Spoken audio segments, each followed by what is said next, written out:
আজকের ভিডিওতে আমি আপনাদের সাথে কোম্পানি করার পূর্বে কোন কোন বিষয়গুলোতে সচেতন হওয়া উচিত সে বিষয়টি নিয়ে আলোচনা করব। তো কোম্পানি করার পূর্বে যে সমস্ত বিষয় আপনাদের সাবধান হতে হবে, যে সমস্ত বিষয় আপনাদের সচেতন হতে হবে, তার মধ্যে প্রথমটি হচ্ছে কোম্পানির অসুবিধা সম্পর্কে আগে থেকেই জেনে নিন।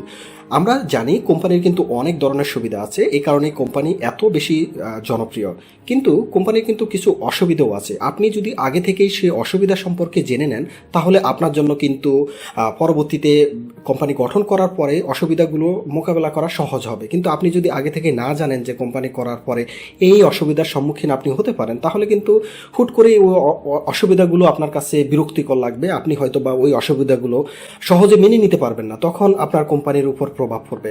সুতরাং কোম্পানি লাইসেন্স করার পূর্বে কোম্পানি কি কি ধরনের অসুবিধার সম্মুখীন হতে পারে সেগুলো সম্পর্কে আপনি অবহিত হন, সে সম্পর্কে আপনি জেনে নিন। তো বাংলাদেশে কোম্পানি পরিচালনার যে সমস্ত অসুবিধাগুলো আছে তার মধ্যে অন্যতম কয়েকটি অসুবিধা হচ্ছে কোম্পানির প্রতি বছরের আয় ব্যয়ের রিপোর্ট, সেটাকে অডিট রিপোর্টের আকারে কিন্তু জয়েন্ট স্টকে জমা দিতে হয়। অর্থাৎ প্রতি বছর যে আয় ব্যয় হয়েছে তার একটা রিপোর্ট প্রস্তুত করতে হবে, সেটিকে আপনাকে জয়েন্ট স্টকে জমা দিতে হবে। এটি একটি সমস্যা। দ্বিতীয় হচ্ছে কোম্পানি প্রতি বছর যা আয় করবে তার উপর একটা ক্যালকুলেট ওয়েতে আপনাকে আয়কর দিতে হবে।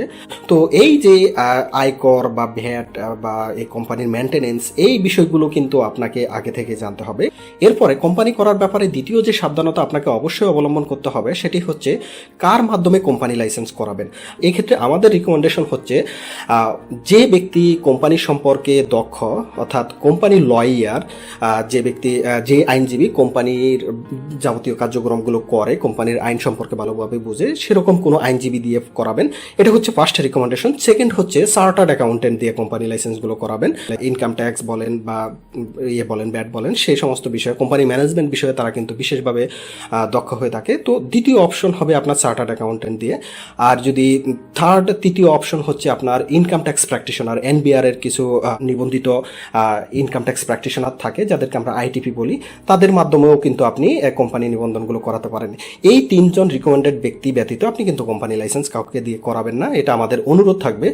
কার মাধ্যমে কোম্পানি করাবেন এটা কিন্তু খুবই গুরুত্বপূর্ণ। আপনি এমন একজন ব্যক্তি দিয়ে কোম্পানি করাবেন সে যেন আপনাকে লং টাইম সাপোর্ট দিতে পারে, শুধু কোম্পানি লাইসেন্স না, এরপরও কিন্তু আর অনেক ধরনের স্টেজ আছে, সেগুলোর ক্ষেত্রেও যাতে আপনাকে সাপোর্ট দিতে পারে। এক্ষেত্রে কিন্তু 2-1 হাজার টাকার মাথায় নেবেন না। 2-1 হাজার টাকা কম বেশি হলেও ভালো একজন ব্যক্তি দিয়ে কোম্পানি লাইসেন্সটাই নিবন্ধন করাবেন।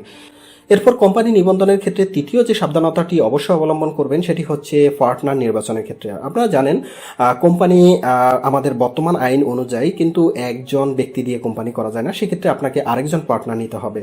তো এক্ষেত্রে পার্টনার নির্বাচনের ক্ষেত্রে আপনারা অবশ্যই সাবধান থাকবেন। এমন কাউকে কোম্পানির পার্টনার হিসাবে মনোনয়ন করা ঠিক না যার মাধ্যমে ভবিষ্যতে কোনো ধরনের জটিলতার সম্মুখীন হতে পারেন। সেক্ষেত্রে আমাদের রিকমেন্ডেশন হলো, আপনি যদি একাই কোম্পানি করতে চান সেক্ষেত্রে আরেকজন পার্টনার হিসাবে আপনার ওয়াইফ থাকতে পারে, আপনার সন্তান থাকতে পারে, আপনার বাবা মা থাকতে পারে, বা আপনার আপন ভাই বোন থাকতে পারে। তাদেরকে আপনি পার্টনার দিয়ে রাখেন, তাদেরকে সামান্য কিছু শেয়ার দেন। মনে করেন আপনি 95 ভাগ শেয়ার আপনি রাখলেন, তাদেরকে 5% বা আপনি 99 ভাগ শেয়ারই হোল্ড করেন, তাদেরকে 1% শেয়ার দেন।